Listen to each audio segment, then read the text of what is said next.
Hello दोस्तों, क्या आप जानते हैं भगवान परशुराम की कहानी? तो आए और पता लगे।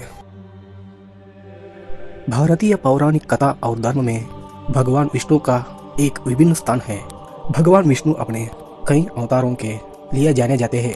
माना जाता है कि परशुराम उनका चौथा अवतार।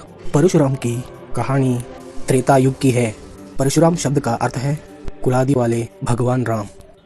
परशुराम जमदग्नि और माता रेणुका की पुत्र थी। भीषण बचाव के बाद परशुराम ने भगवान शिव से प्रसाद प्राप्त किया।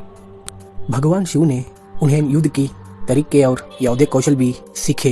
एक ब्राह्मण परिवार में जन्म लेने के कारण वह यौदे ब्राह्मण से भिन्न। इसके बजाय परशुराम में क्षत्रिय की लक्ष्मण की युद्ध और बहादुरी समेत कई कत्री गंधी, इसलिए उनके पास दोनों कोलों की कौशल है होने के कारण उन्हें ब्रह्म क्षत्रिय कहा जाता है। परशुराम से जुड़े एक कहानी यह है कि एक बार राजा कार्तवीर्य सहस्रार्जुन और उनकी सेनानी परशुराम की पिता की कामधेनु नामक जादुई गाय को बलपूर्वक चिनाने की कोशिश की। क्रोधित और प्रतिशोधी होकर उसने पूरी सेना और राजा कार्तवीर्य को मार डाला। अपने पिता की मृत्यु का बदल लेने के लिए राजकीपुत्र ने परशुराम की अनुपस्थिति में जमदग्नि की हत्या कर दी।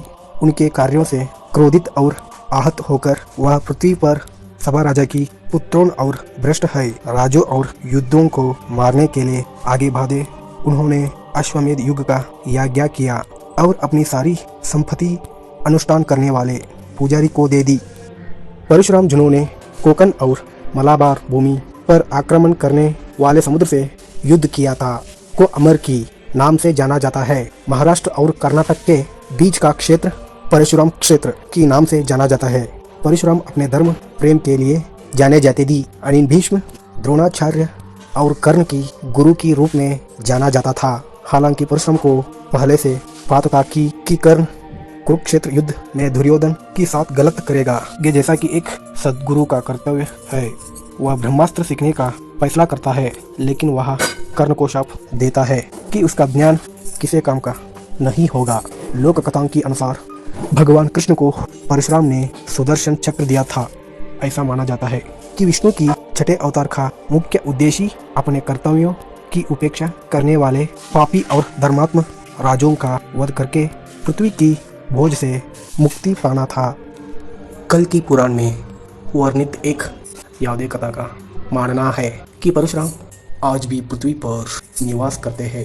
परशुराम श्री कल्कि की मार्शल गुरु होंगे, जो विष्णु के अंतिम अवतार होंगे। वह कल्कि को भगवान शिव को प्रसन्न करने के लिए एक लंबा अनुष्ठान करने का निर्देश देते हैं।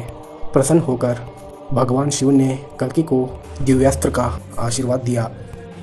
Thank you for watching. Don't forget to subscribe.